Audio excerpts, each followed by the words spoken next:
So you want to start by standing to one side near lower end of the barbell, opposite of the landmine lever. Lift end of the barbell and position near shoulder with underhand grip. With both knees bent, stand with feet far apart, legs on the same side of the lower arm is back, and the opposite leg is forward. Lift forcefully while rapidly pushing end of the barbell upward and rotating forward until arm is extended. Lower to shoulder and squat down slightly to original position and repeat with the opposite side. A regression option for this exercise is to eliminate the twist and just simply raise the bar for the landmine.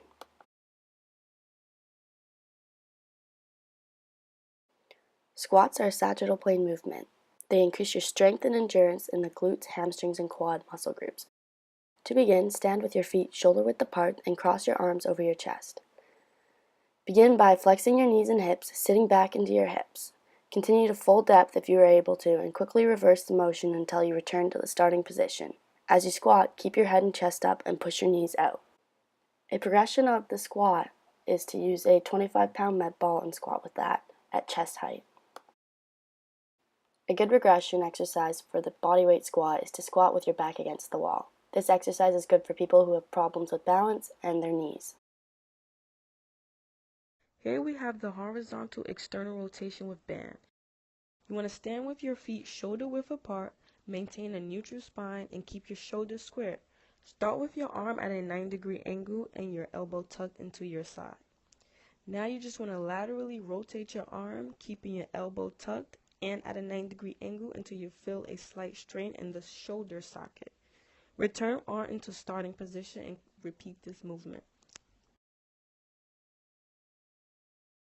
The reverse lunge with twist and overhead reach is a transverse plane movement. It is super important for tennis athletes to be able to rotate powerfully in one direction as they swing through the ball.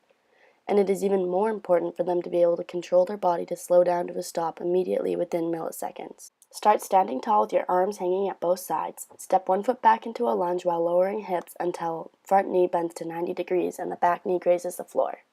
Raise your arms and hands to the ceiling and rotate your torso towards the front leg. Return to your starting position. Lateral raises take place in the frontal plane of motion.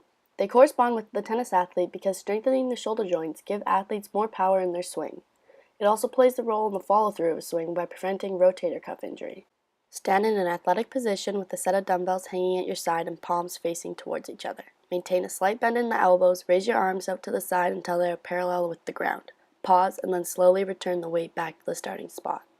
Next exercise we have is the skater jumps. This is also a frontal plane movement. You want to extend the left hip, knee and ankle to jump to the right on a straight line. Land on the ball of the right foot with hips and knees slightly bent to absorb the impact. Immediately jump off right leg to the opposite direction. Here we have the medicine ball rotational slam. This is a total core strength exercise. Assume athletic stance with feet shoulder width apart, stand with the ball above head, explosively rotate through the core and throw medicine ball towards the ground on the right side. Maintain tight abs and stable lower body during rotation.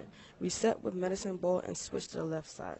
You want to continue to do this exercise and repeat for 30 seconds.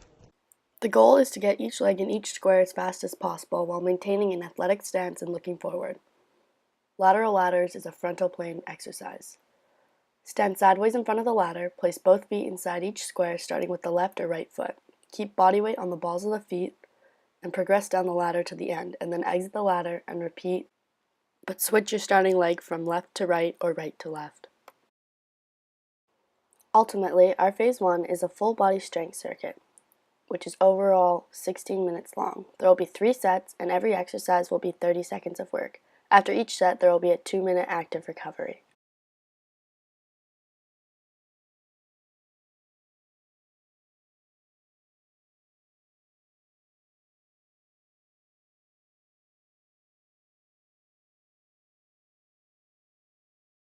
Phase 2 targets the agility of the tennis player and also some conditioning. Through the latter, the athlete needs to show quick feet, which is crucial in a good tennis player.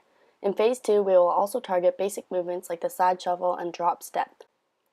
You begin by putting one foot in each box of the ladder. Stay low in a side shuffle to the first cone. Drop step and move backwards towards the next cone. Then you're going to open up your hips into a diagonal sprint. Side shuffle back to the center and sprint through the final cone. This phase consists of 3 sets on each side, and you want to switch sides with each set. After your first set, jog back as this is your recovery.